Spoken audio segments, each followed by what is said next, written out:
বাপ রে বাপ, তোদের তোদের এত প্রশ্ন রথ নিয়ে? হ্যাঁ দাদু, তুমি তো জানো, তাহলে বলছো না কেন? আরে আরে আমি অত কিছু জানি না, শুধু জানি শ্রী জগন্নাথ দেব তার মাসির বাড়ি যান, সঙ্গী হন বলরাম, সুভদ্রা। সবারই মাসির বাড়ি? হ্যাঁ, সবার মাসির বাড়ি। বলরাম ছিলেন কৃষ্ণের বড় ভাই, আর সুভদ্রা ছিলেন কৃষ্ণের বোন, তাই সবার মাসির বাড়ি। আর সেখানে তারা 7 দিন ছিলেন, তারপর আবার নিজেদের বাড়িতে ফিরে আসেন। সেটাকে বলে উল্টো রথ। উল্টো রথ বলে কেন? আমাদের ফিরতি পথে আসাকে উল্টো মুখে আসা বলে। রথ যেদিকে গেল আবার ফিরতি পথে চলে এলো, তাই উল্টো রথ। খুব মজা হবে, খুব। মেলায় যাবো, মেলায় যাবো। হ্যাঁ রে, খুব মজা হবে। আচ্ছা দাদু, রথটা কি শুধু কাঠ দিয়ে তৈরি হয়? হ্যাঁ, তাই তো জানি। শোন শোন, সেই সুদূর কলিঙ্গ থেকে একজন কারিগর আসছেন, তিনি রথ বানাবেন। তোরা তার থেকে সবকিছু ঠিকঠাক জেনে নিতে পারবে। কিন্তু কি হলো? কিন্তু বলে থেমে গেলে কেন? না মানে, সবকিছু কি ঠিকঠাক হবে? এ কথা বলছো কেন?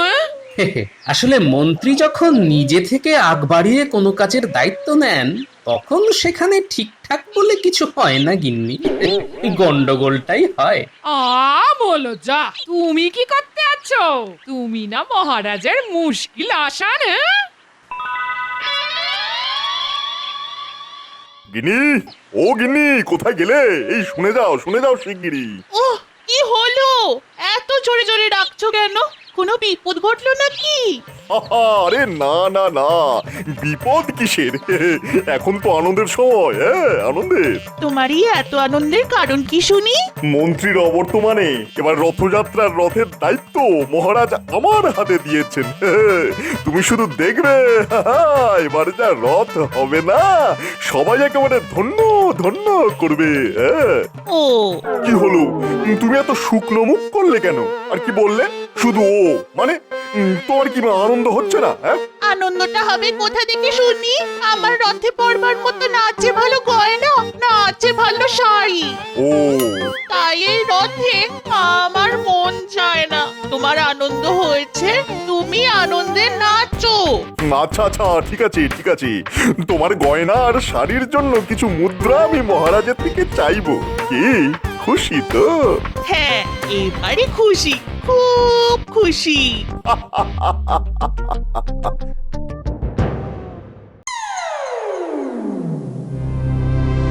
মহারাজ, আপনার কাছে আমার কিছু আর্জি আছে।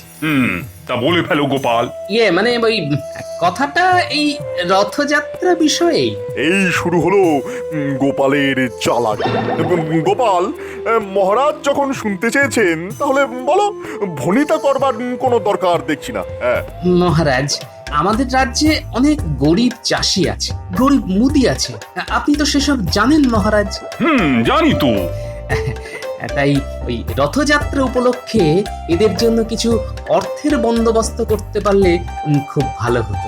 তারপর ধরুন, রথে ছোট ছোট বাচ্চাদের জামা কাপড় কেনার জন্য যদি কিছু অর্থ দেওয়া হতো, তাহলেও খুব ভালো হতো। মানে ওরা খুব খুশি হয়, এই আর কি। আমি তো ভেবেই পাচ্ছি না গোপাল, তুমি কি করে এই কথা বলছো। মানে বিশেষ করে তুমি যেখানে একজন রাজকর্মচারী, তুমি কি আমাদের রাজকোষের অবস্থার কথা ভুলে গেছো? মন্ত্রী কিন্তু ঠিক কথা বলছে গোপাল। এখন এসব দেওয়া থোয়া বন্ধ রাখতে হবে, না হলে যে রাজকোষ সামালে দেওয়া যাবে না। আর এমনিতেই রথযাত্রার জন্য যথেষ্ট খরচ হবে। দিতে হলে তুমি তোমার নিজের বেতন থেকে দাও। কে বারণ করেছে? তোমার বেতন কিন্তু মন্দ নয় গোপাল। পারবে না, আমি জানি। তোমার মতো কিপটে লোক পারবে না। মন্ত্রী, আমি আমার বেতন থেকে নাতি নাতনিদের নিশ্চয়ই দেব মন্ত্রী মশাই, সে নিয়ে আপনি ভাববেন না। আপনি বললেও দেব, না বললেও দেব। আমার মনে হয় এখন রথের কাজের দেখভাল করাই ভালো। মন্ত্রী। হ্যাঁ মহারাজ। রথ যিনি বানাবেন তিনি কি এসে গেছেন? তিনি কলিঙ্গ থেকে আজই এসে পড়বেন মহারাজ। বেশ বেশ বেশ, তাহলে আজকে সবার কাজ এখানেই সমাপ্ত হোক। যথাজ্ঞা মহারাজ। যাই, মহারাজের কাছে গিয়ে কথাটা পারি।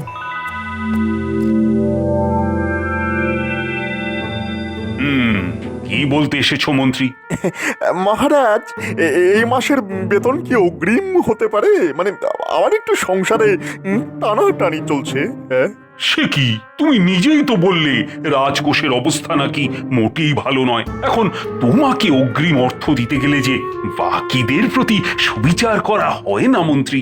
কিন্তু মহারাজ মানে না না না না না, কোনো মানে নেই মন্ত্রী, তোমাকে কষ্ট করেই চালাতে হবে। আমি গোপালের কথাই যখন রাখতে পারিনি, তখন তোমার কথাও যে আমার পক্ষে রাখা সম্ভব নয়।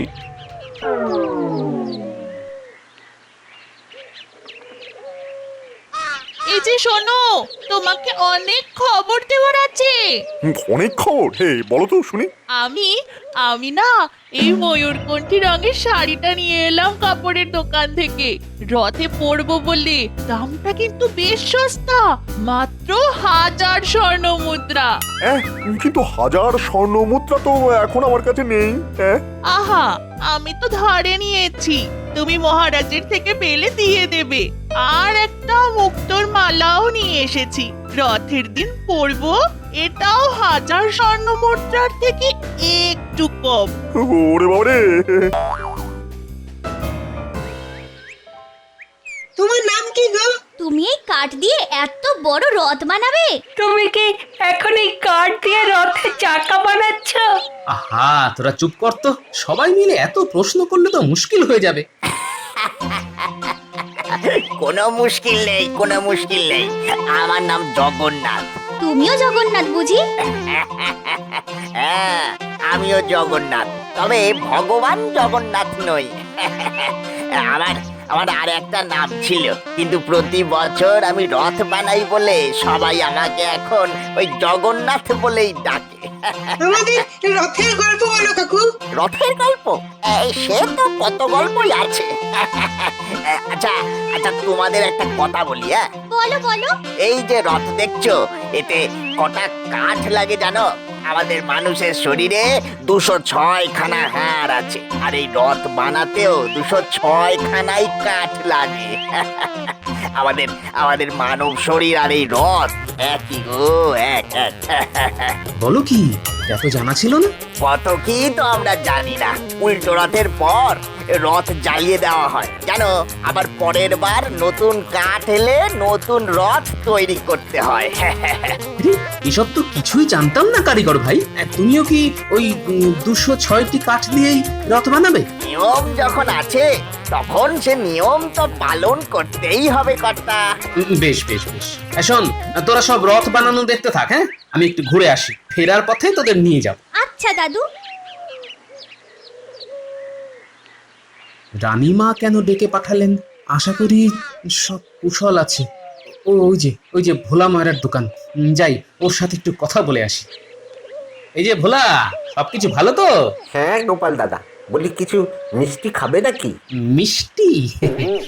সে খেলে ভালোই হতো, কিন্তু এখন তাড়া আছে বুঝলে। আমি তো এই গতবারের মতো এবারেও মেলায় দোকান দিই।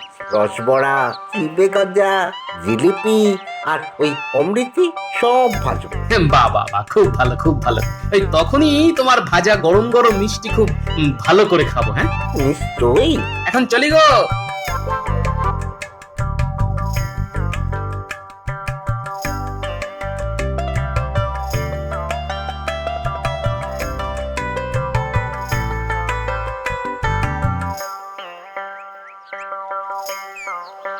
আরে মন্ত্রী মশাই, আসুন আসুন আসুন আসুন আসুন। কি, কেমন আছো ভোলা?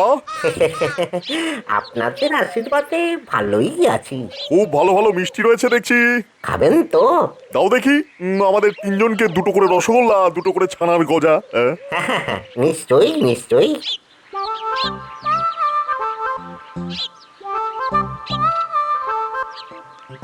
ভোলা, এবারে রথের মেলায় দোকান দিচ্ছ তো? নিশ্চয়ই। আমার হাতে বানানো ওই গরম রসবড়া খাবার জন্য সবাই মুখিয়ে থাকে। নিশ্চয়ই নিশ্চয়ই। কিন্তু এবারে মেলায় বসার জন্য কিন্তু প্রতিদিন 100 মুদ্রা কর দিতে হবে, মনে রেখো। এ কি অবাক হলে নাকি? মনে হয় বুঝতে পারেনি। না না না মানে আমি তো বাল্যকাল থেকে এই মেলায় দোকান দিচ্ছি, আমাকে কখনো এইরকম কর তো দিতে হয়নি। মহারাজ তো আমাদের থেকে এই কর কোনো দিন নিয়ে থাকেনি। এবার নেবে, কারণ এবার রাজকোষের অবস্থা ভালো নয়। ও, আমি কি এত দিতে পারবো? হা, নিশ্চয়ই পারবে, নিশ্চয়ই চেষ্টা করো। আমরা আবার আসবো, আমাদের হাতে দিলেই হয়ে যাবে। চল সবাই চল।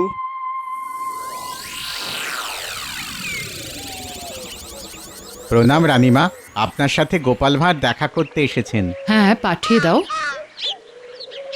আমাকে ডেকেছেন রানীমা? হ্যাঁ গোপাল, আসলে তোমাকে কিছু অর্থ দেওয়ার জন্যই আমি ডেকেছি। অর্থ? হ্যাঁ, নাও, এতে কিছু অর্থ আছে। এই অর্থ দিয়ে তুমি তোমার নাতি নাতনিদের জন্য কিছু জামা কাপড় কিনে দেবে, এতে ওরা খুব আনন্দ পাবে আর আমিও খুব খুশি হব গোপাল। আপনার ভালোবাসায় আমি কৃতজ্ঞ রানীমা। কৃতজ্ঞতার থেকেও বড় হলো ভালোবাসা। তুমি যেমন আমাকে আর মহারাজকে খুব ভালোবাসো, তেমনি আমরাও তুমি এবং তোমার পরিবারকে ভালোবাসি গোপাল। তবে একটা কথা, আমি যে তোমাকে অর্থ দিলাম সেটা যেন কেউ জানতে না পারে গোপাল। নিশ্চয়ই রানীমা।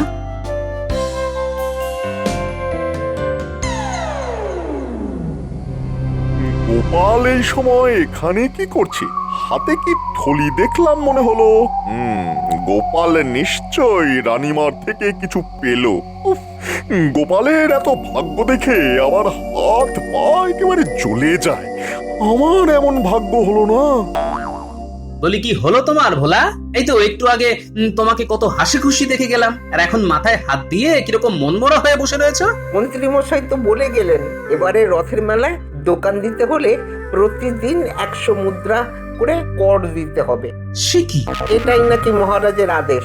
এখন আমি ওই প্রতিদিন 100 মুদ্রা করে কর দেবো কোথা থেকে বলো তো গোপাল দাদা? অসম্ভব। না না না, রাজা মশাই এরকম আদেশ দিতেই পারেন না। কিন্তু মন্ত্রী মশাই যে বলে গেল। এইবার মন্ত্রীর শয়তানি শুরু হয়েছে।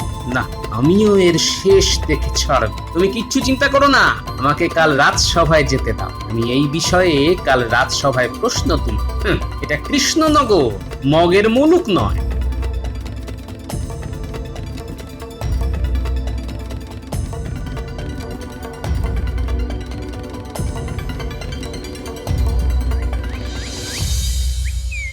আমি ওই কাপড়ের দোকান থেকে এসেছিলাম একটা ময়ূরকণ্ঠী শাড়ির জন্যে। বুঝেছি, তুমি তো স্বর্ণকার। আগে আমি এসেছিলাম মুক্তোর হারের যে বাকি রয়েছে।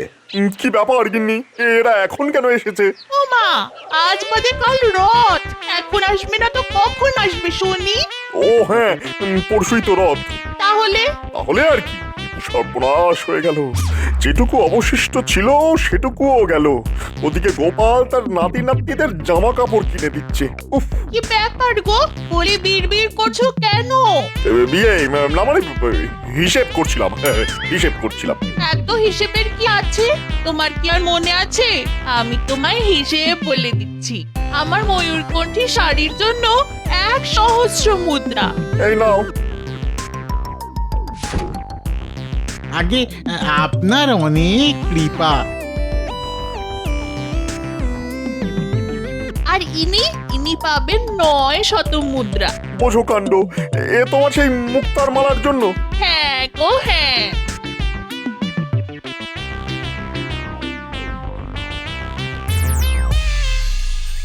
কি এবার খুশি? ভীষণ খুশি। আমি যে পথে বসে গেলাম, প্রায় হাত একেবারেই শূন্য। না না, বসে থাকলে চলবে না, এক্ষুনি আমাকে বটার ঘটার সাথে কর তুলতে যেতে হবে। হ্যাঁ,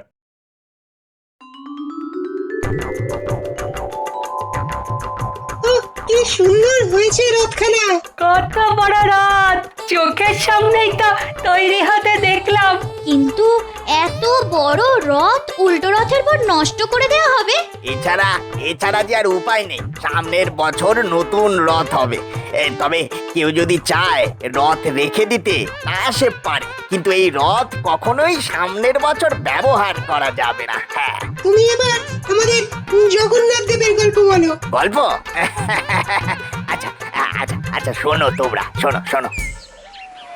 বটা সব দোকান থেকে কিন্তু কর তুলতে হবে। হ্যাঁ, কোনো চিন্তা নেই মন্ত্রী মশাই।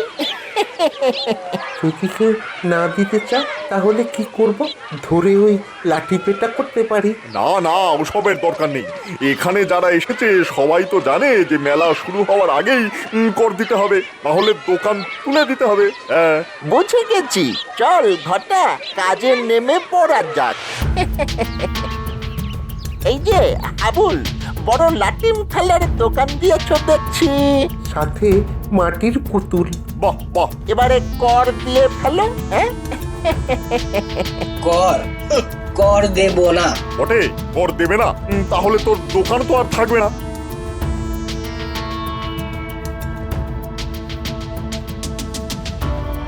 তোমার কি কথা শুনি? দামি কাপড়ের দোকান দিয়েছো এখানে, ছটপট কর দাও। দেব না। কর দেব না। আমরা কর দেব না। হ্যাঁ, কর দেব না। হতভাগার দল, তোদের সব দোকান জ্বালিয়ে দিতে পারি জানিস? কর না দিলে তোদের কপালে শনি গুতাবে রে। কেউ রক্ষা করতে পারবে না, কেউ না। আমাদের গোপাল দাদা আছে। আমাদের গোপাল আছে, সেই রক্ষা করবে। আমাদের রক্ষা করবে গোপাল দাদা। গোপাল? সে কি করবে? সে তো একটা ভাঁড়।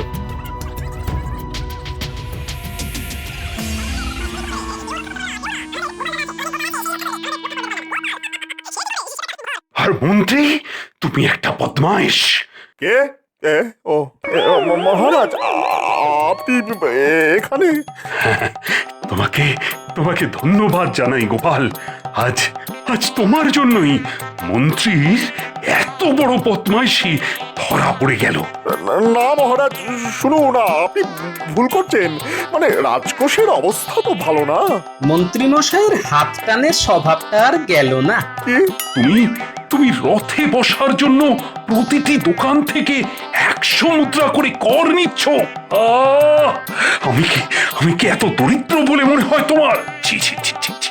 আজ আমি নিজের চোখে তোমার ধান্দাবাজি দেখে নিলাম। মহারাজ, আপনি বুঝতে পারছেন না। থাক, আমি যা বোঝার বুঝে গেছি।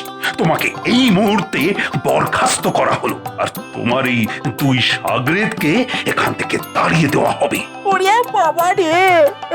আমাদের অন্য কোনো রাজ্যে দেখলেই সবাই তাড়িয়ে দেবে মহারাজ। আপনার দুটি পায়ে পড়ি মহারাজ, আপনার দুটি পায়ে পড়ি।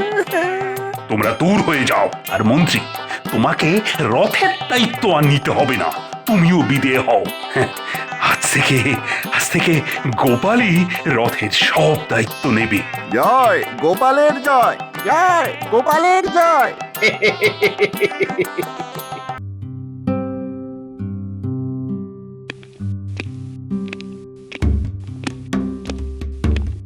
ভেতরে আসবো মহারাজ? হ্যাঁ, এসো এসো।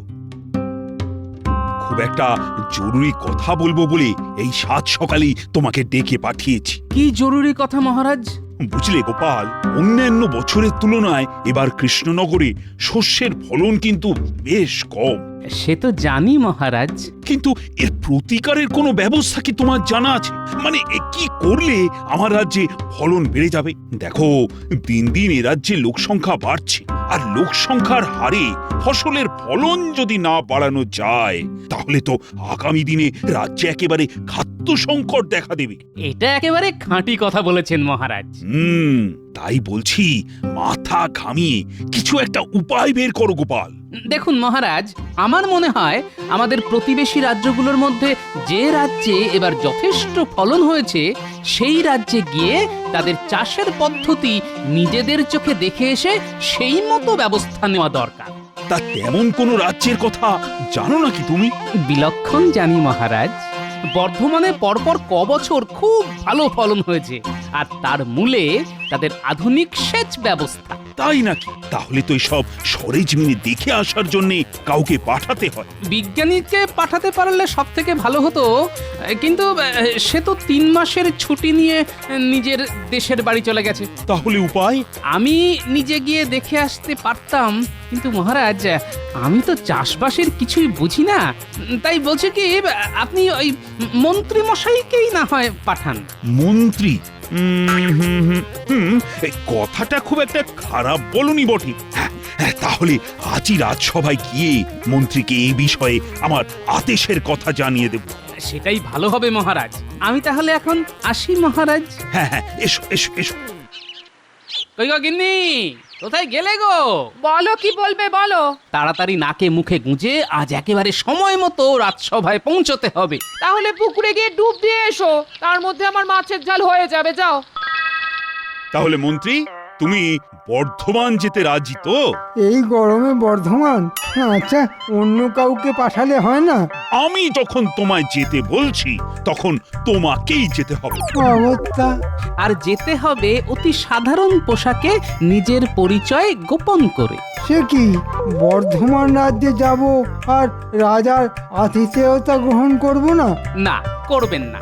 কারণ আপনার পরিচয় পেয়ে বর্ধমান রাজা হয়তো আপনাকে খাতির করবেন, কিন্তু উন্নত সেচ ব্যবস্থার ব্যাপারে কিছুই বলতে বা দেখাতে রাজি হবেন না।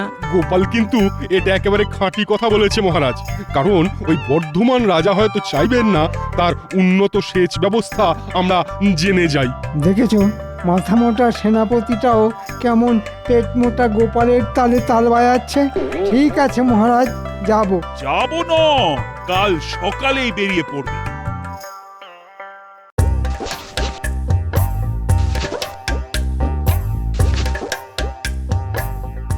বাহ, চাষবাস তো বেশ ভালোই দেখছি। এবার এদের জলসেচের ব্যবস্থাটা দেখতে হবে।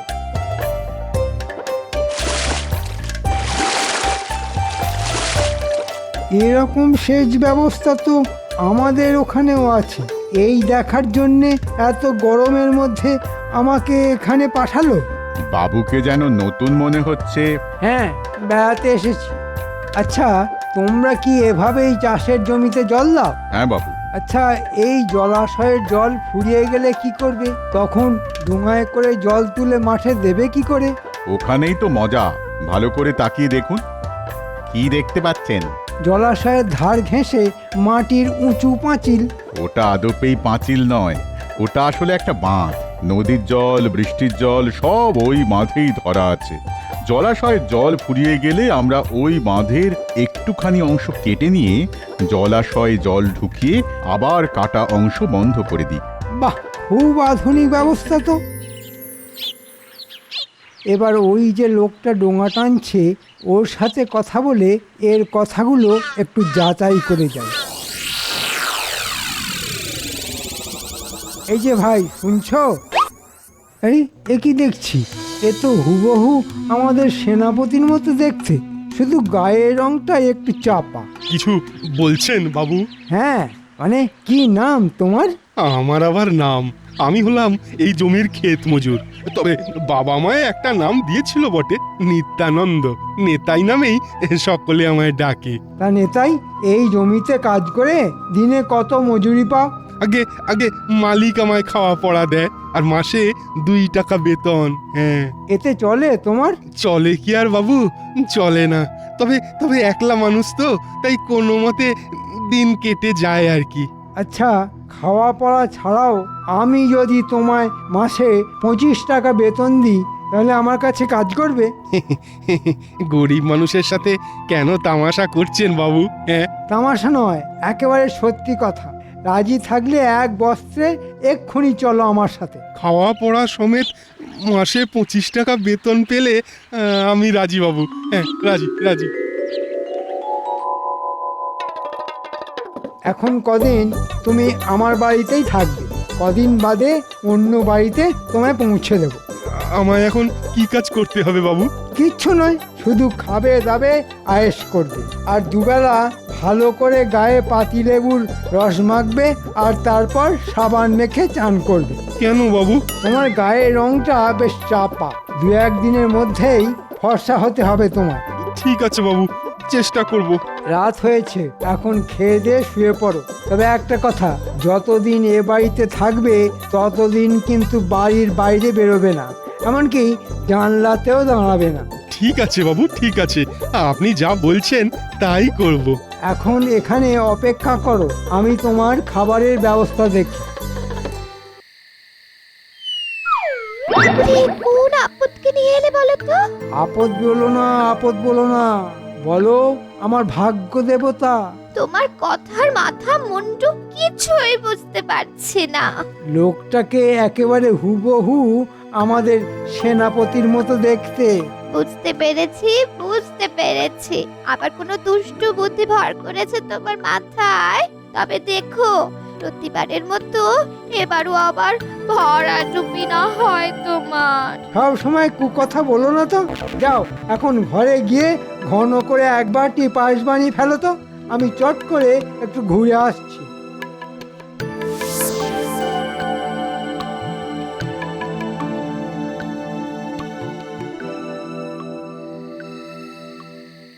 রাজবৈদ্য, ও রাজবৈদ্য।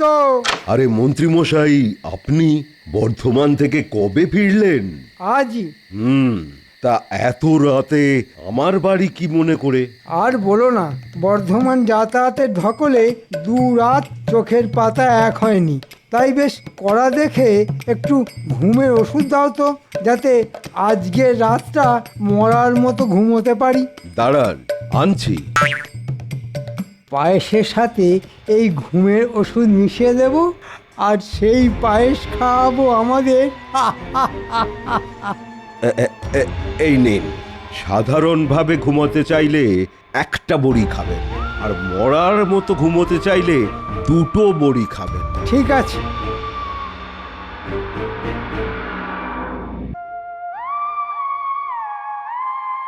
সেনাপতি, ও সেনাপতি, ঘুমিয়ে পড়েছো নাকি? যাই যাই।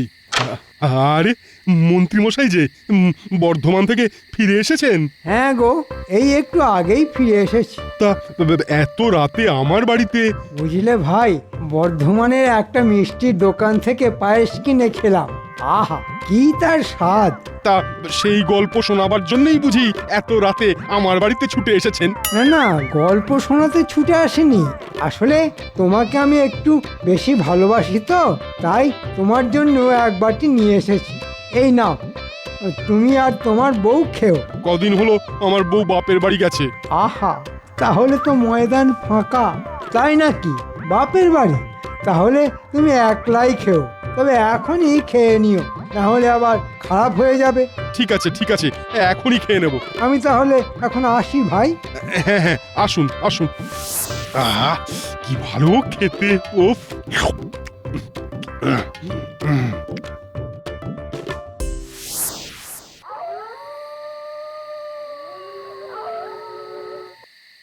এত রাতে আমাদেরকে কোথায় নিয়ে যাচ্ছেন বলুন তো?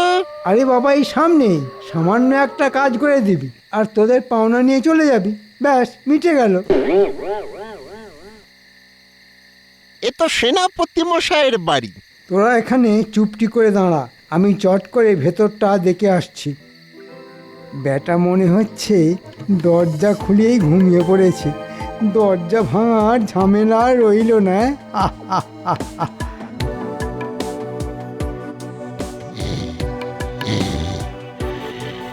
ব্যাটা তো দেখছি ঘুমিয়ে কাদা।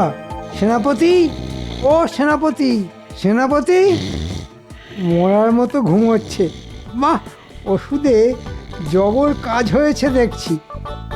আয় আয় বটা ঘটা, আয়। সেনাপতি ব্যাটাকে চ্যাংদোলা করে তুলে মন্দিরে নিয়ে চল। তারপর ওখানে গিয়ে ব্যাটার হাত পা বেঁধে ফেলতে হবে। দাঁড়া, সেনাপতির কিছু পোশাক সঙ্গে করে নিয়ে নি, এগুলো কাজে লাগবে। চল, ব্যাটাকে চ্যাংদোলা কর। বাপরে, যেমন গতর আর তেমন ওজন। ও দেখুন বাবু, দেখুন আপনার দেওয়া এই পোশাকে আমাকে কেমন মানিয়েছে। খুব ভালো। তবে এখন থেকে আর আমাকে বাবু বলবে না, বলবে মন্ত্রী মশাই। মন্ত্রী মশাই বলবো? হ্যাঁ, মন্ত্রী মশাই।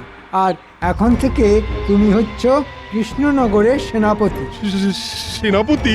কিন্তু কিন্তু আমি তো যুদ্ধ জানি না। ওসব জানতে হবে না, শুধু আমি যা যা বলবো তাই করবে। আর আমাদের রাজসভায় গোপাল বলে একটা টেকো বজ্জাত আছে, তার সঙ্গে একটাও কথা বলবে না। এরপর আমি তোমাকে ধীরে ধীরে সব কিছু শিখিয়ে দেব। চলো, তোমাকে এখন তোমার নিজের বাড়ি নিয়ে যাব। আমি রাজসভায় যাব না? যাবে, তবে কদিন পর। এর মধ্যে তোমায় সব কিছু শিখে বুঝে নিতে হবে। শোনো, এখন তোমায় কিছু বলবো, যা তুমি মন দিয়ে শুনবে আর সেই মতো কাজ করে যাবে। কি বুঝতে পেরেছো তো? সে তো পেরেছি, কিন্তু আমি গরিব মানুষ বাবু, তাই তাই আমার যে খুব ভয় করছে বাবু। ভয় করছে? হ্যাঁ, শুনলে মুখ্য চাষা, ভয়কে জয় করতে শেখো। এখন চলো, তোমাকে আসল সেনাপতির বাড়ি রেখে আসি।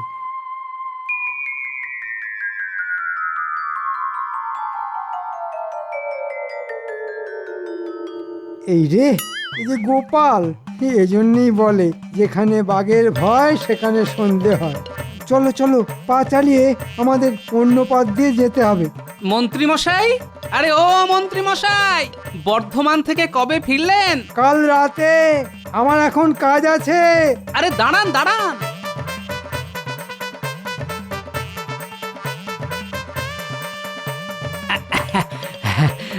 বুঝলেন মন্ত্রী মশাই, বাজারে না আজ প্রচুর মাছ উঠেছে। এই দেখুন দেখুন দেখুন, খুব সস্তায় পাওয়া যাচ্ছে। এই দেখুন, গোটা একটা কিনে ফেললাম। যান, আপনিও গিয়ে কিনে আনুন। বিটকেল বুড়ো, তোমার কপালে আগুন। আমার এখন সেনাপতির সঙ্গে অন্য কাজ আছে। তা সেনাপতি, একদিনেই তোমার গায়ের রংটা এমন কালো হয়ে গেল কি করে? কেন, ফর্সা হওয়ার জন্য আজই তো গায়ে পাতিলেবুর রস মেখেছি, গায়ে সাবান ঘষেছি। সাবান ঘষে ফর্সা হবার বদলে তুমি তো দেখছি কালো হয়ে গেছো। আসলে ওই সাবানে মনে হয় ভেজাল আছে। বাজে রসিকতা ছাড়ো তো, বললাম না আমাদের অন্য কাজ আছে। বুঝতে পেরেছি, তুমি গোপাল টেকো বজ্জাত। সেনাপতি, তুমিও কাজের সময় বাজে রসিকতা শুরু করলে। চলো চলো। ব্যাপারটা কিরকম হলো? সেনাপতি আমাকে দেখে প্রথমে বুঝতে পেরেছি, তারপরে টিকো বজ্জাত বললো কেন? কেমন যেন খটোমটো ঠেকছে না, ব্যাপারটা কেমন ভাবিয়ে তুললো। নকল সেনাপতিকে আসল সেনাপতির বাড়িতে রেখে দিয়ে এসেছি। এবার বাকি যা করার তা আজকের মধ্যেই সেরে ফেলতে হবে।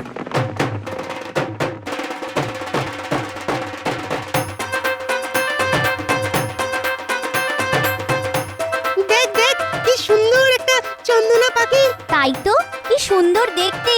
দাঁড়া, ওটাকে ধরবো। যা, উড়ে পালালো যে।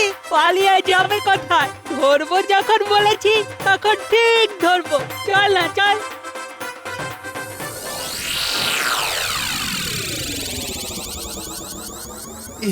এই ভাঙা মন্দিরে আমি এলাম কি করে?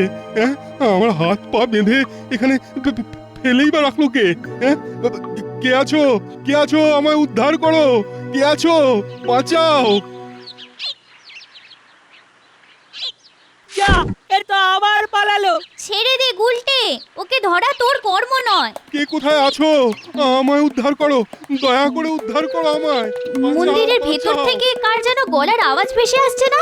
চল তো দেখি।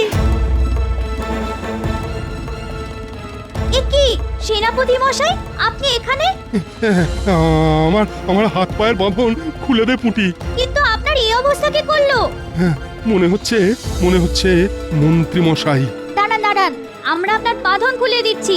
গুলটে, এক ছুটতে গিয়ে গোপাল দাদুকে ডেকে নিয়ে আয়।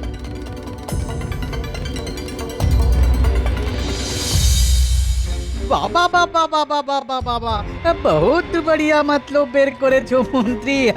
যাই যাই যাই যাই, গিয়ে নবাবকে খবরটা দি। আরে, এর মধ্যে নবাবকে আবার টানছেন কেন?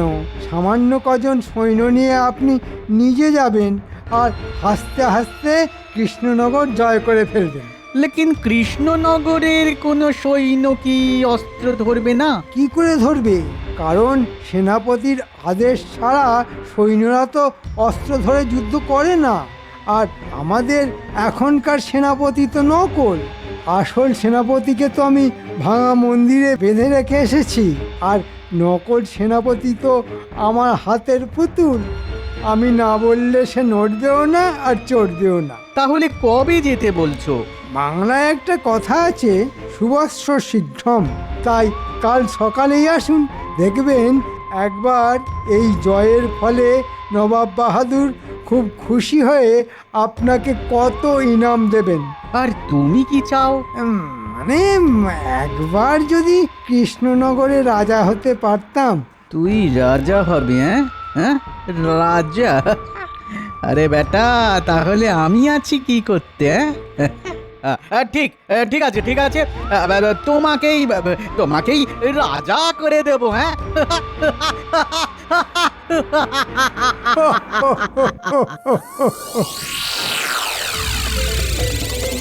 তাহলে তোমার মনে হচ্ছে এসবই হচ্ছে মন্ত্রীর চক্রান্ত? না হলে আর কার হবে বলো? হ্যাঁ, কাল মন্ত্রী এসে আমায় পায়েস খাওয়ালো, আর তারপরেই তো তাহলে আজ সকালে মন্ত্রীর সঙ্গে যাকে দেখলাম সে আসলে তোমার মতো দেখতে একটা নকল লোক। মনে হচ্ছে মন্ত্রী মশাই কোনো একটা গভীর ষড়যন্ত্র করছে। তাহলে চলো এক্ষুনি গিয়ে মহারাজকে সব জানাই। না না না, এখনই সবটা জানাবার প্রয়োজন নেই। আগে দেখি কোথাকার জল কোথায় গিয়ে দাঁড়ায়। এখন তোমার বাড়ি যেতে হবে। তোরা এখন যে যার বাড়ি যা। কি গোপাল, দরজা তো ভেতর থেকে বন্ধ দেখছি। তুমি সরে দাঁড়াও, আমি দেখছি। সেনাপতি, সেনাপতি! কে? কি তুমি? রে বেটা, আমি তোর মতো নকল সেনাপতিকে এবার কি করি দেখ। না না না না না, আমায় মেরো না। বিশ্বাস করো, আমি নকল সেনাপতি সাজতে চাইনি। এ সব কিছুর জন্য দায়ী তোমাদের ওই মন্ত্রী। ঠিক আছে, ঠিক আছে, তাহলে তোকে মারবো না, কিন্তু এই ঘরের মধ্যে তোকে তালা চাবি দিয়ে রেখে যাব। আগে মন্ত্রীকে হাতে নাতে ধরি, তারপর তোর কথা ভেবে দেখ। কি মন্ত্রী মশাই, বর্ধমানে গিয়ে কি দেখলেন? আমাদের তা খুলে বলুন। আরে বাবা, একদিনেই মুখ্য চাষাটা দেখছি বেশ লায়ক হয়ে উঠেছে, আর ওর গায়ের রঙও সেনাপতির মতন কেমন চকচকে হয়ে গেছে। তা মন্ত্রী বলো, বর্ধমানের আধুনিক সেচ ব্যবস্থা কেমন দেখলে? মহারাজ এক্ষুনি সৈন্য সাজাতে বলুন। মুর্শিদাবাদের উজির সাহেব আমাদের রাজ্য আক্রমণ করতে আসছেন। এবার সকলে দেখো আমার খেলা। আমার নকল সেনাপতি কিন্তু যুদ্ধ করতে চাইবে না। মহারাজ কৃষ্ণচন্দ্র, তুমি এবার দাঁড়িয়ে দাঁড়িয়ে হেরে বর্ষতা স্বীকার করবে, আর এ রাজ্যের রাজা হব আমি। দেখি কে এসে আমাদের রাজ্য আক্রমণ করে। রক্ষী, এক্ষুনি সব সৈনিককে একত্রিত হতে বলো। বাকিটা আমি দেখছি। এটা কি হলো? এটা তো হওয়ার কথা ছিল না। হ্যাঁ, আমার নকল সেনাপতি এমন পাল্টি খেলো কেন?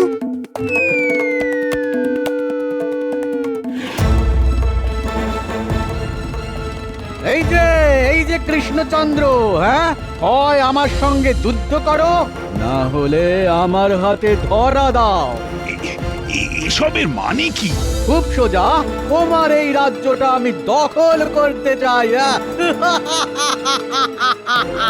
কিন্তু এ তো অন্যায়। প্রতি আক্রমণ! আরে এই মুখ্য চাষা, তোকে এসব পাকামি করতে কে বলেছে? আমি মুখ্য চাষা নই, আমি হলাম আসল সেনাপতি। আর আপনার ওই সাজানো নকল সেনাপতিকে গোপাল আমার বাড়িতে তালা বন্ধ করে রেখে দিয়ে এসেছে। এইসব কি শুনছি মন্ত্রী? হ্যাঁ মহারাজ, সবটাই আমাদের ষড়যন্ত্রী মশাইয়ের ষড়যন্ত্র। এতগুলো সৈনিকের সামনে আমার এই সামান্য কটা সৈনিক কি করবে?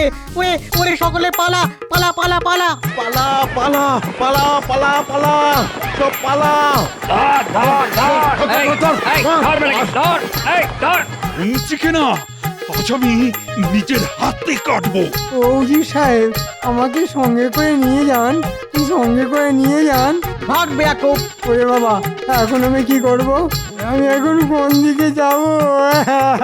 আপনি এখন কাটা ঘুড়ির মতো শুধু লাট খাবেন, না ঘরকা না ঘাটকা।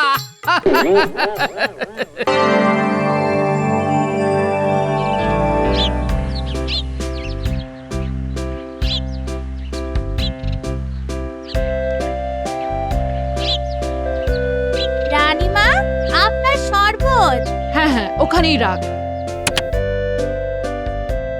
কি রে, এখনো দাঁড়িয়ে আছিস যে? কিছু বলবি? আসলে মানে আমার না কয়েকদিনের ছুটি চাই। ছুটি নিবি? নিশ্চয়ই নিবি। তা কি জন্যে ছুটি চাই শুনি? ওই আমার কর্তা অনেকদিন পর বলেছে আমায় নিয়ে ঘুরতে যাবে, তাই ওই সপ্তাহখানেকের ছুটি নেব আর কি। বাহ বাহ, তোর কর্তা কি ভালো, তোকে ঘুরতে নিয়ে যায়। কিন্তু তোদের মহারাজকে দেখ, রাজবাড়ি ছেড়ে নড়তেই চায় না, যেন বুড়ো বট গাছের মতো রাজবাড়ির মধ্যে মহারাজেরও শিকড় গজিয়ে গেছে। আপনি একটু মহারাজকে অনুনয় বিনয় করে বলুন না, দেখবেন মহারাজ ঠিক বলে যাবে। দেখি, এবার বলবো, নিশ্চয়ই বলবো। আর না নিয়ে গেলে একেবারে চেপে ধরবো।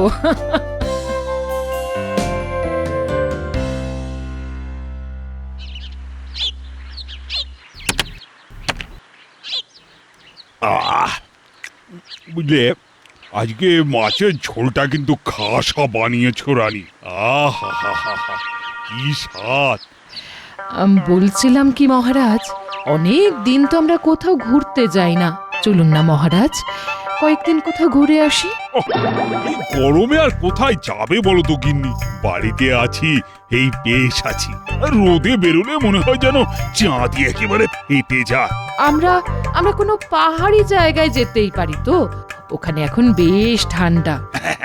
তা অবশ্য তুমি ঠিক কথাই বলেছো, কিন্তু কিন্তু নয় মহারাজ, কোনো কিন্তু নয়।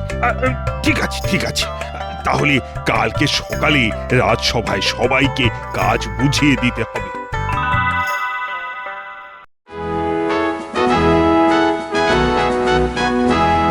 শোনো, আজ তোমাদেরকে একটা বিশেষ ঘোষণা করতে চলেছি। কি ঘোষণা মহারাজ? আমি আর তোমাদের রানীমা বেশ কয়েকদিনের জন্য একটু বাইরে যাচ্ছি। এটুকু বলতে কত দূর মহারাজ? অনেক দূর, আমাদের দেশের উত্তরের পার্বত্য অঞ্চলে। বাহ, এ তো অতি সুসংবাদ। হ্যাঁ, তা ঠিকই, কারণ ওখানকার প্রকৃতি বেশ সুন্দর এবং এই তপ্ত গরমে বেশ মনোরমও বটে। কিন্তু মহারাজ, আপনি চলে গেলে রাজসভাকে সামলাবে। হ্যাঁ, সেটাই হলো আসল কথা।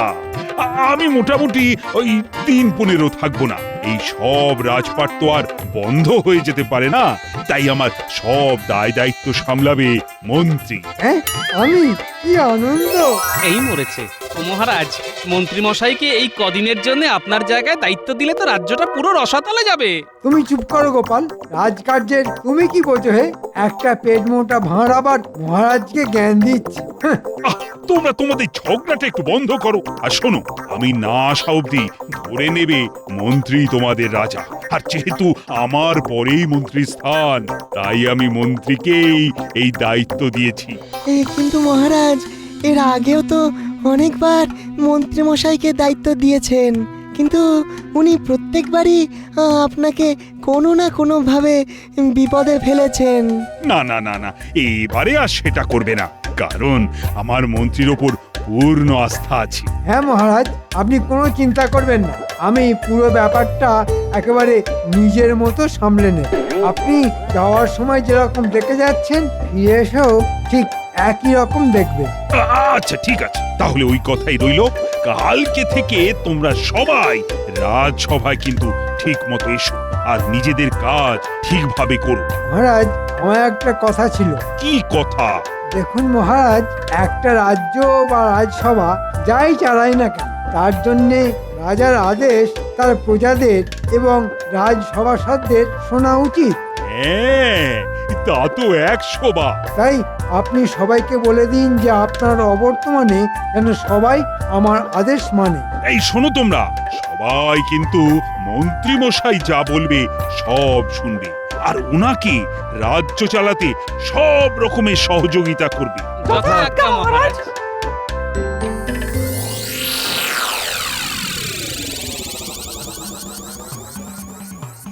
দূর দূর দূর, মহারাজ এরকম একটা বিচার বিবেচনাহীন সিদ্ধান্ত কিভাবে নিলেন কে জানে।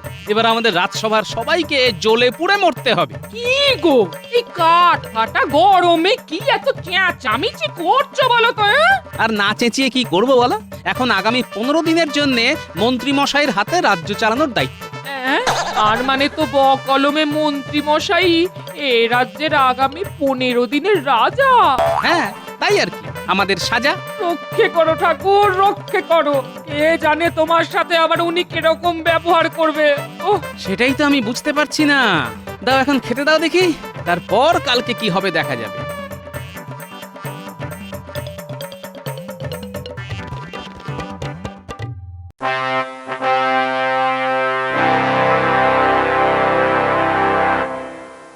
এ কি মন্ত্রী মশাই, আপনি মহারাজের আসনে বসে আছেন কেন? একদম বেশি কথা বলো না গোপাল। এটা মনে রাখবে, আগামী 15 দিনের জন্য আমি এই রাজ্যের রাজা। কিন্তু কোনো কিন্তু নয়, আজ থেকে আমি যাকে যা বলবো তাকে তাই করতে হবে। সবাই আমার কথা শুনে চলবে। তোমাদের এক্ষুনি কাজ বলে দিচ্ছি। আমরা তো আমাদের কাজ জানি, আবার নতুন করে আপনার কথা শুনে কি কাজ করব মন্ত্রী মশাই? মন্ত্রী মশাই নয়, এই কদিন তোমরা সবাই আমাকে মহারাজ বলে ডাকবে। ঠিক আছে মন্ত্রী মশাই। মহারাজ। শোনো রাজপণ্ডিত, কাল থেকে তুমি আর পাঠশালাতে যাবে না।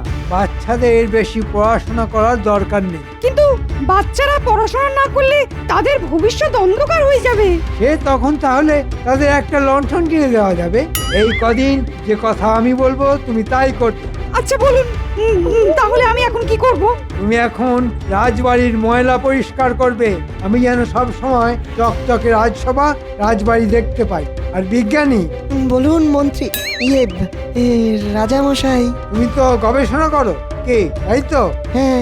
আজ থেকে তুমি গব এসোনা না করে তুমি গব সেবা করবে। রাজবাড়ির গোশালাতে সব গরুদের দেখভালের দায়িত্ব তোমার। হ্যাঁ, আমার দায়িত্ব? হ্যাঁ সেনাপতি, তুমি বাগান সাফাই করবে। রাজবৈদ্য, তুমি কুয়ো থেকে স্নানের জল তুলবে আর নদী থেকে বাসন মাজার জল নিয়ে আসবে। রাজজ্যোতিষী, তুমি অনেক জ্যোতিষবিদ্যা ফলিয়েছ।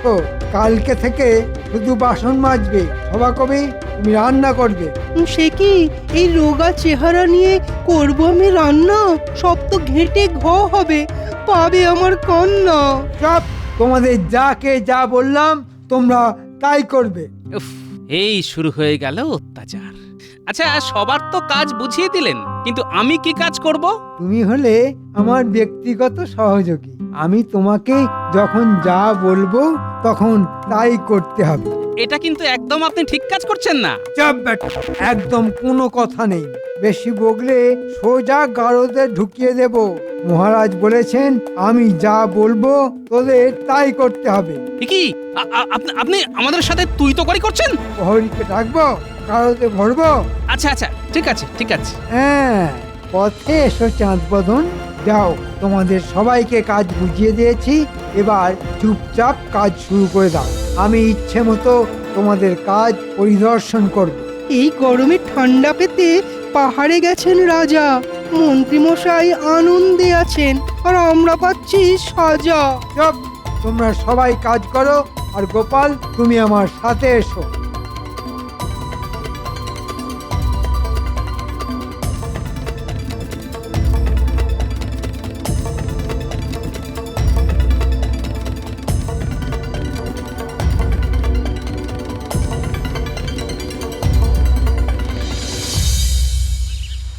গোপাল, তুমি আমার এই ঘরটা ঝটপট মুছে ফেলো। হ্যাঁ, আমি আপনার ঘর মুছবো? হ্যাঁ, ঘর দুয়ার সব মুছবে, পরিষ্কার করবে, বাসন মাজবে। আমি যা বলবো তাই করবে। এটা কিন্তু ভালো হচ্ছে না। তুমি করবে না আমি তোমাকে গারদে ভরবো? ঠিক আছে ঠিক আছে, করছি।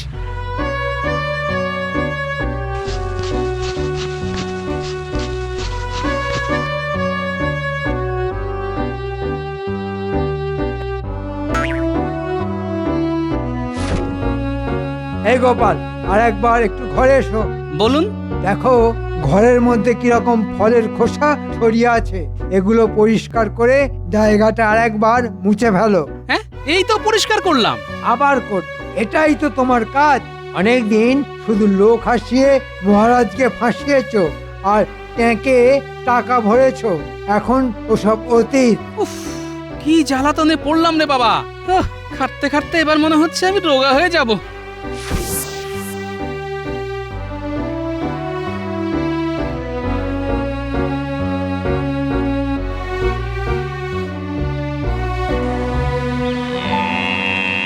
ধুর এসব দুধ দোয়া গোয়াল পরিষ্কার করা কি আমার কাজ? কি গন্ধ! আয় মা, দুধ দিয়ে যা। আয় আয় মা, আয়। ওরে ওরে বাবা, এ কি বিপজ্জনক গরু রে! ও ওরে বাবা, ওরে বাবা। উফ, কি গেঁড়া গলে পড়লাম রে বাবা। আগে পুজো পাঠ করতাম, ছাত্রছাত্রীদের পাঠশালাতে পড়াতাম, কত সম্মান ছিল। আর এখন উফ, ঝুল পরিষ্কার করে মুখ কালো করছি। হে ভগবান, তুমি কি জাতা করলে আমায় ফেললে? উফ, কি যন্ত্রণা, কি যন্ত্রণা রে বাবা। কি কষ্ট, কি কষ্ট! সকাল থেকে রান্না করছি, নাড়ছি এখন খুন্তি। উফ, একের পর এক রান্না, নেই কো গুণা গুনতি। কোনো কথা বলবেন না, কোনো কথা না। নতুন মহারাজের আদেশ, সব খাবার যেন ভালো স্বাদের হয়, কেমন? নইলে আপনাকেই খেতে দেওয়া হবে না। আমি খাবার পাবো না? ওরে বাবা!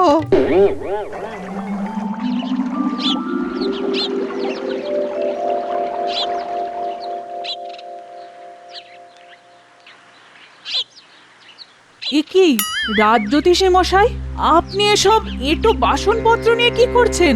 আপনি না রাজজ্যোতিষী, রাজসভার সদস্য? শাস্তি, শাস্তি! উফ, আমার জীবনের গ্রহ নক্ষত্র সব ঘুরে গেছে। এখন আমাদের মন্ত্রী ওরফে 15 দিনের তাৎক্ষণিক মহারাজের আদেশ মেনে বাসন মাজতে হচ্ছে। এ কি, আপনি সবার ভাগ্য গণনা করেন আর আপনার কপালে এরকম দুর্ভাগ্য? হায় হায় হায়, বিপদে পড়লে ব্যাঙ ও লাথি মারে। আমার হয়েছে সেই রকম কপাল।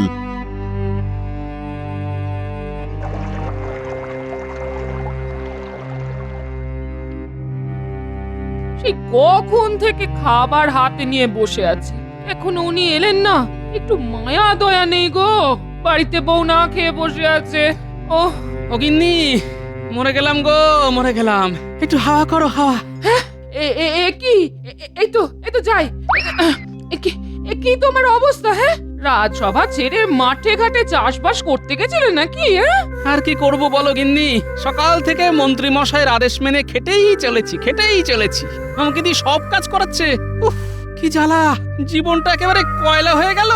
কি বলছি, তুমি কিছু বলছো না কেন? হ্যাঁ, কিছু বলতে গেলেই বলছে গারদে ঢুকিয়ে দেবে। আচ্ছা, তুমি মুখ হাত ধুয়ে খেতে বসো, আমি ভাত বেড়ে দিচ্ছি।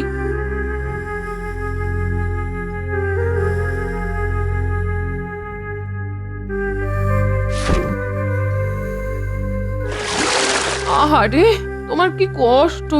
আহা, আর সবই ভাগ্য গিন্নি, ভাগ্য।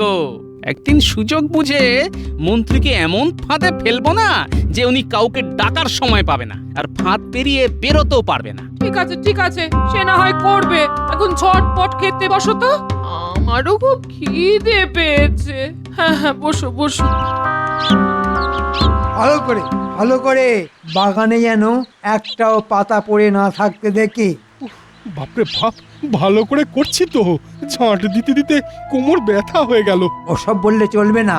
মুগুর ভেজে এইরকম একটা তাগড়াই চেহারা বানিয়েছো, তাহলে ঝাঁটা ধরতে তোমার সমস্যা কোথায়? হ্যাঁ, আপনি কিছুক্ষণ ওই ঝাঁট দিয়ে দেখুন না। হ্যাঁ, কি বললে সেনাপতি? কৃষ্ণনগরের বর্তমান রাজা ঝাঁট দেবে?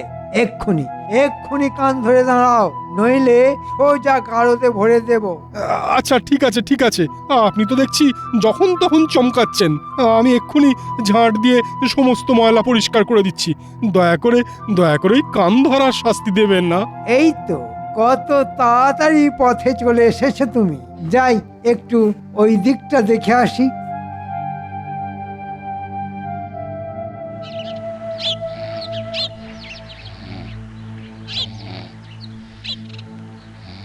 কি আসবই তো? তুমি এখানে কুয়োর সামনে বসে পড়ে পড়ে ঘুমোচ্ছ?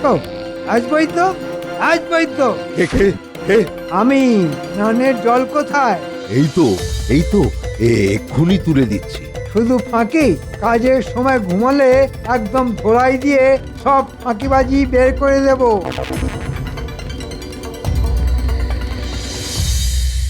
বলছি শোনো না, কতদিন চড়ুই ভাতি হয়নি, একটা চড়ুই ভাতির ব্যবস্থা করো না।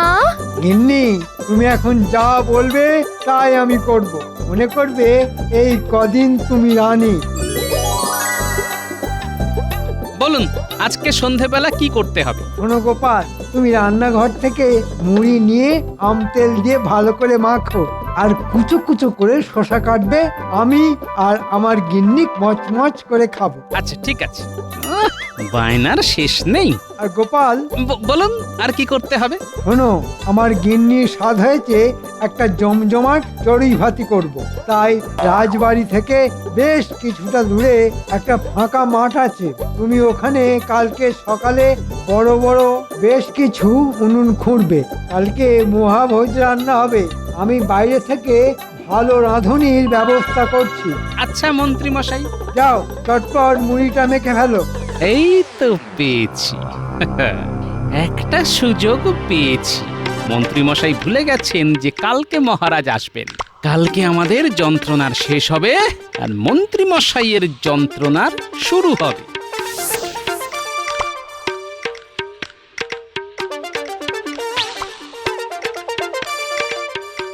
কি গোপাল, তুমি? শোনো বিজ্ঞানী, আমার কালকে সকাল সকাল বেশ কয়েক বালতি গোবর লাগবে। তুমি জোগাড় করে দিতে পারবে? হ্যাঁ, তা পারবো না কেন? এতগুলো গরু, এত গোবর, হ্যাঁ নিশ্চয়ই পারবো। ঠিক আছে, আমার কালকে ভোরের মধ্যে অনেক গোবর চাই। আর একটা কথা আছে, এটা তুমি সবাইকে বলে দেবে। কি কথা?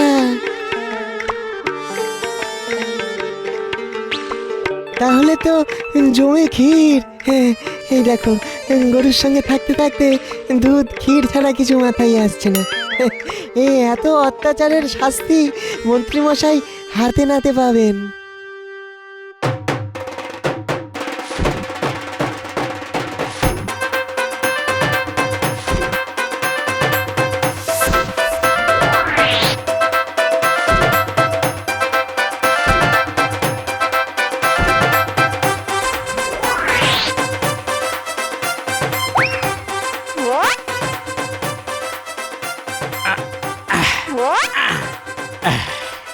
এই এতে মোটামুটি হয়ে যাবে। এবার এই ঘোড়াটা এখানে বসিয়ে দিই, তারপর শুরু হবে খেলা। বাবা, আমার নামও গোপাল ভাঁড়। আমার এক চালে মন্ত্রীর কাঁপবে হাড়।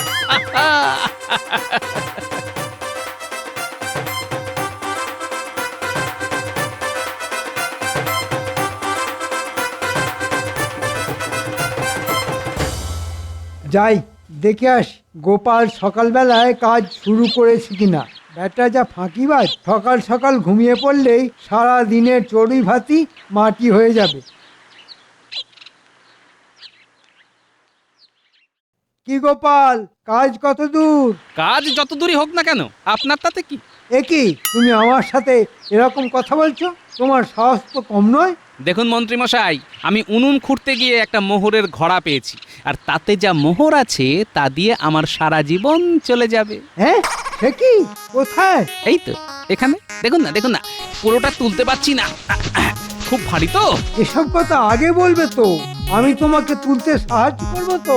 হ্যাঁ করুন না, করুন, তাহলে আপনাকে অর্ধেক ভাগ দেব।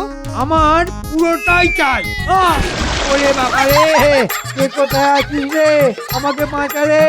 ওরে, আমি গোবরের গর্তে পড়ে গেছি। ও কি গন্ধ রে বাবা। মন্ত্রী মশাই, এখানে কেউ নেই। সব প্রহরী সেনাবাহিনীদের বলেছি রাজবাড়ির কাছাকাছি থাকতে। এটা কিন্তু খুব খারাপ হচ্ছে গোপাল। আমাকে তোলো। কি গন্ধ রে বাবা। আমাদেরকে অনেক খাটিয়েছেন, আজকে আপনি তার শাস্তি ভোগ করুন। আপনার হয়তো মনে নেই, মহারাজ যাওয়ার 15 দিন কালকে শেষ হয়েছে। তাই তাই মহারাজ আজকেই চলে আসবেন।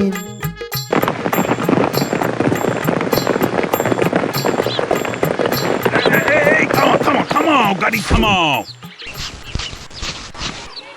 ওখানে মাঠে সব সভাসদ সকাল সকাল জমায়েত হয়ে আবার কি করছে? ওই দেখুন, বলতে বলতে মহারাজ এসে গেছেন। এখানে কি করছো তোমরা? চড়ুই ভাতি মহারাজ, মন্ত্রী মশাইকে আমরা ওনার কৃতকর্মের উপযুক্ত শাস্তি দিচ্ছি। আমাদেরকে অনেক খাটিয়েছেন। যন্ত্রণায় যন্ত্রণায় হাত ফুলে গেছে। আমার নিজেরই কোনো ওষুধ কাজ করছে না। কি কি করেছেটা কি মন্ত্রী? কি করেনি জিজ্ঞেস করুন। আমাদের ভয় দেখিয়ে চাকর বাকরের মতন খাটিয়েছে। ছি ছি ছি ছি মন্ত্রী, তুমি এত নিচে নামতে পারলে? ভুলে গেছে, ক্ষমা করে দিন। ভুলে গেছে। তুমি ওখানেই থাকো।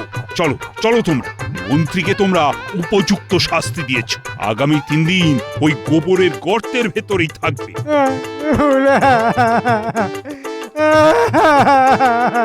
কি মন্ত্রী মশাই, খুব রাজা হওয়ার শখ হয়েছিল তো? এখন গোবরের গর্তে ঢুকেই রাজত্ব চালান। ভাবুন, ওই গর্তই আপনার রাজ্য। ধন্যবাদ ধন্যবাদ গোপাল।